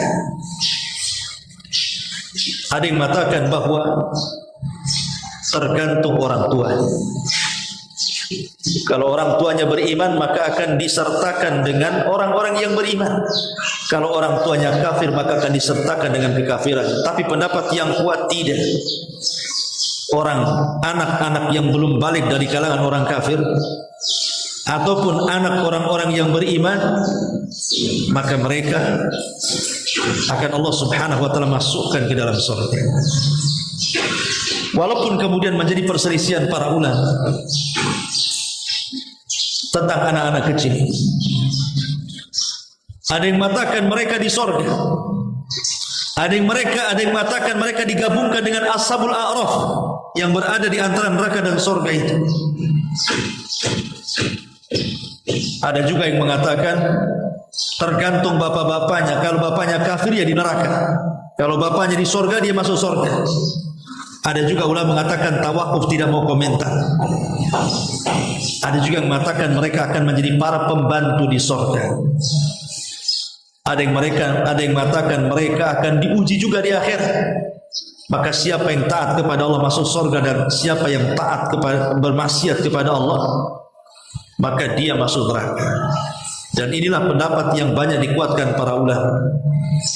Wa huwa qaulun mu'dham ahli sunnati wal jamaah, seperti pendapat Abul Hasan al-Asy'ari dan yang lain. Tetapi wallahu alam, al-Imam An-Nawawi rahimahullahu taala, mereka atau dia mengatakan bahwa beliau tawakuf. Yang jelas bahwa Imam Nawawi mengatakan wasalis wa huwa sahih alladhi dhahaba ilaihi al-muhaqqiqun. Pendapat yang ketiga maksudnya pendapat yang masuk dalam surga. Jadi mereka semua bayi-bayi itu, baik bayinya orang kafir atau bayinya orang yang beriman, semuanya akan masuk ke dalam surga.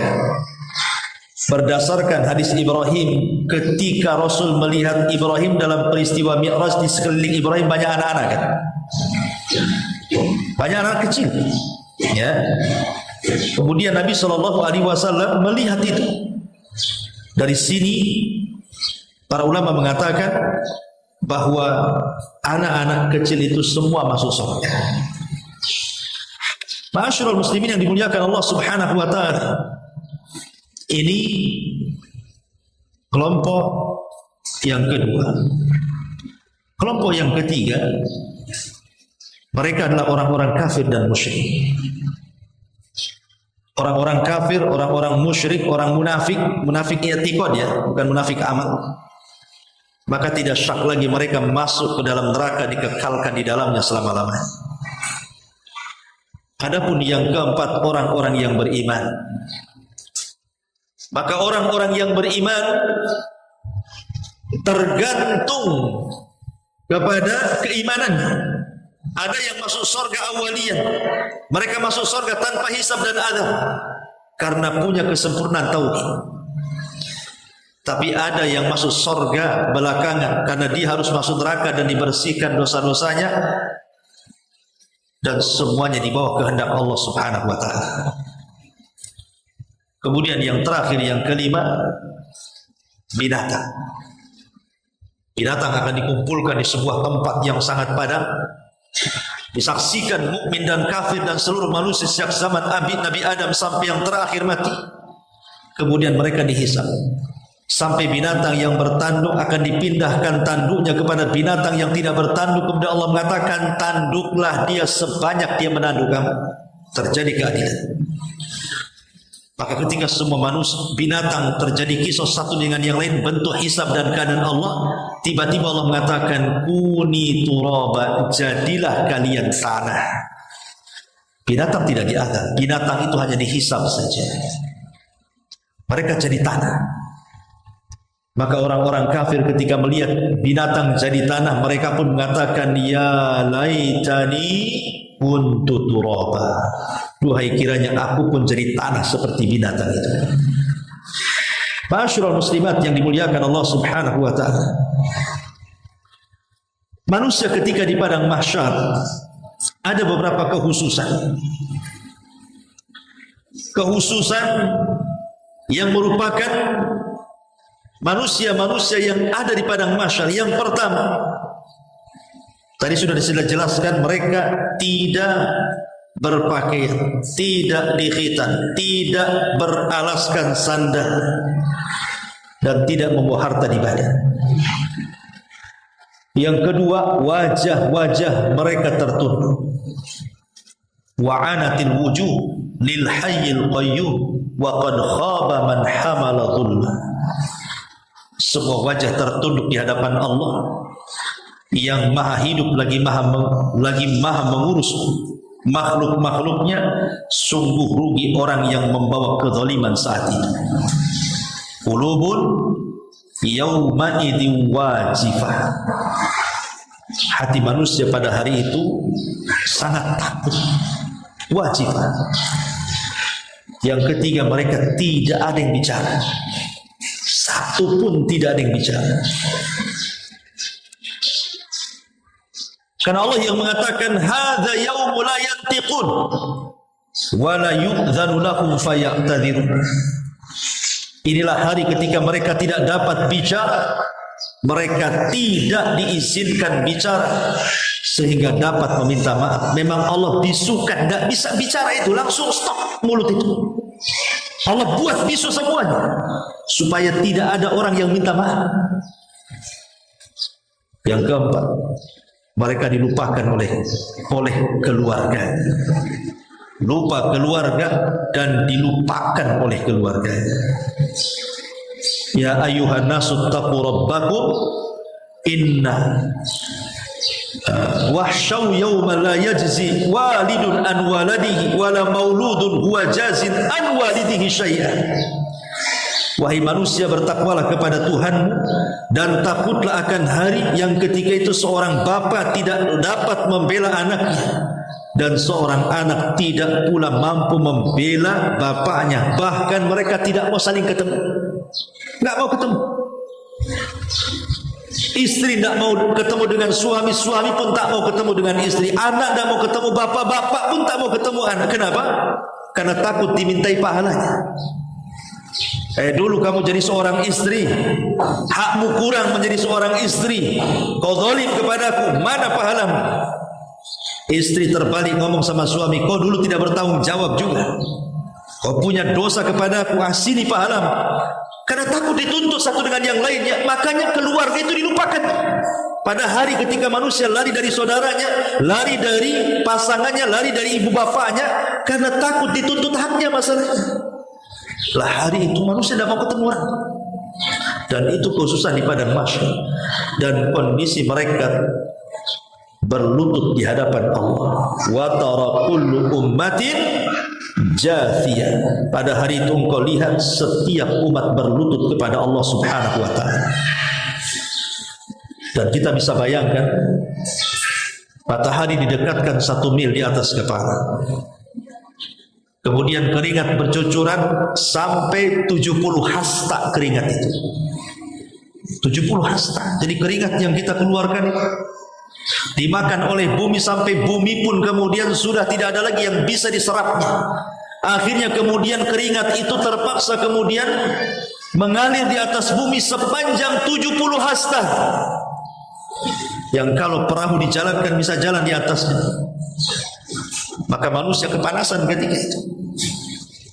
Sehingga Allah Rasulullah SAW mengatakan tudna syamsu yaumal qiyamah. Pada hari kiamat matahari didekatkan jaraknya terhadap makhluknya hingga tinggal 1 mil. Perawi hadis sampai khilaf apa yang dimaksud mil dalam hadis ini. Ada yang mengatakan mil itu jarak, ada yang mengatakan mil itu alat untuk bercelak. Gagangnya celak itu disebut mil dalam bahasa Arab. Kalau seandainya mil itu maksudnya gagang celak, berarti persis 1 jengkal di atas kepala. Tapi kalau dimaksud mil itu jarak, berarti masih jauh. Tapi di dunia saja, Bu, kalau seandainya matahari keluar dari garis edarnya, sedikit saja mendekati bumi, bumi sudah terbakar. Kalau matahari menjauh dari bumi, maka bumi akan beku. Makanya Allah letakkan di porosnya. Bagaimana kalau matahari di atas kepala? Luar biasa. Tapi ada orang-orang yang mendapatkan naungan dari panasnya matahari. Yaumala sab'atun yudhilluhumullahu fi dhillihi yawma la dhilla illa dhilluh. Ada orang-orang yang akan mendapatkan naungan, tidak akan kepanasan dengan matahari, karena dia mendapatkan naungan arsy Allah Subhanahu wa ta'ala. Dan mereka ada disebutkan kelompok-kelompoknya 7 kelompok. Dan ketika itu manusia berada di padang mahsyar, sehingga mereka harus mempertanggungjawabkan perbuatan mereka di hadapan Allah Subhanahu wa ta'ala.